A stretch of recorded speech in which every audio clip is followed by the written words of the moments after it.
If you're seeing this, this is your sign to get off your butt and start studying for your finals. What is up, you guys? It's Kaiola. Welcome back to my channel. If you're new here, I post productivity, organization, and lifestyle videos every Thursday. Today, I will be talking about how to prepare and study for your final exams. I'm going to be talking about my best study and organization tips to ace your finals. This video is going to be broken up into 3 parts: preparing, studying, and the day of / the day before finals. There's a lot to cover, so let's just get right into the video. Preparing. These are the things you're gonna do before you even start studying. Tip number 1, make a to-do list. I know, typical advice, but what you're gonna do is make a list of everything you need to do in every single class and gather all your notes so that they're all together. You're mostly gonna use this list because you really wanna see the topics that you're not sure about and things that are unclear to you, because in my opinion, do not trust study guides. My professors would give me them and not even ask a single question with the things that they supposedly made us and wanted us to focus on. While you're doing all this, you're going to prioritize which classes you're going to focus on first. Whether it's the more crucial ones, like you're going to fail that freaking class if you don't pass this exam, or they're the hardest ones for you and you know nothing, like if you never showed up to class. So you prioritize it in the way that you think will work best for you. And then step number 2, you're going to time block. So make your schedule and give yourself certain amounts of time that you're going to study that specific topic. And honestly, think about it and make it realistic. You don't want to say that you're actually going to study 10 chapters in one day or 10 chapters in 4 hours. No way. Give yourself some time, be realistic, know your study habits. Tip number 3, find what gets you in your freaking zone. For example, the locations. Do you work better in your room, your dining room, a coffee shop? Do you work better with or without people? And if they are with people, make sure they're people that don't cause you stress or people that are just gonna freaking mooch off your answers. Can you benefit from them and can they benefit from you? And things like music or without music. Figure out your best case scenario, so that's what you could put yourself in and be the most effective and the most productive. And the last tip I have for you is to clean whatever space you're in. If you're in your room, your dining room, make sure you're in a clean space. Clean space, clean mind. And now studying, the part no one actually wants to do. It's all fun and games when we're planning and preparing for it,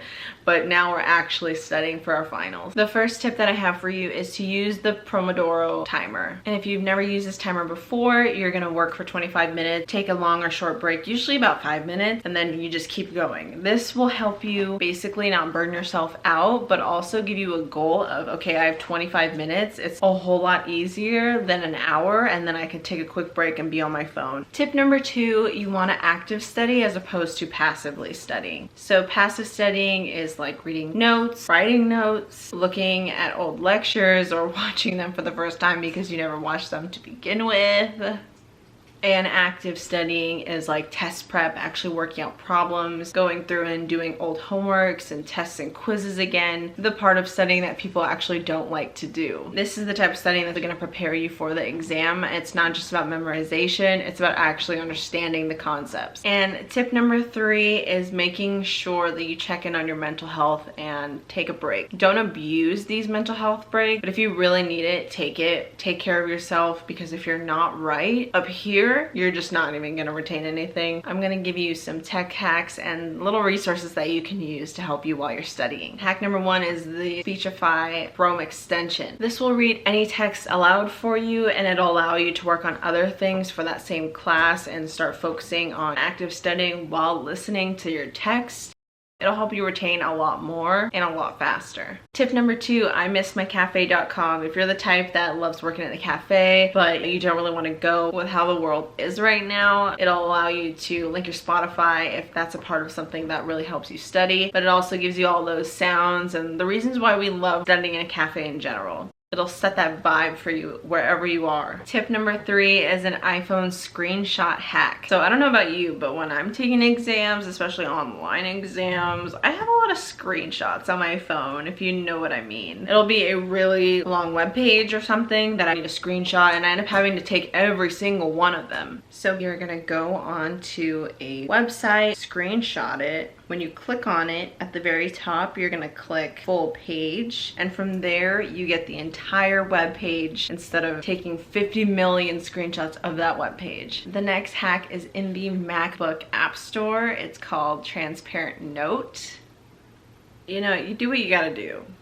That's all I'm saying. Use at your own discretion. Another tech hack that I have for you is utilizing Quizlet. I know it really helps some people to write down flashcards, but personally, I loved using Quizlet because I can use it on my phone and I can take it anywhere with me. As long as you have your phone, you can study anywhere you are. And the last tech hack that I have is Wolfram Alpha. It is a math solver. And again, you can use this in any way that you want to, but personally, I use this if I don't know how to solve a problem. It'll show you the exact steps to do it. I can write that down in my notes. If I didn't have good notes from that day, the professor's not going to give you the same numbers. So to complete the problem that you actually need to complete. But again, use it however you want to. The day of and the day before your actual final. Tip number 1, eat a good breakfast the day of. It's such a small thing, but it'll really help get those juices flowing. Tip number 2, no all-nighters. I know, but honestly, all-nighters just make yourself feel good that you went over everything, but in reality, you probably should have been looking it over the last couple of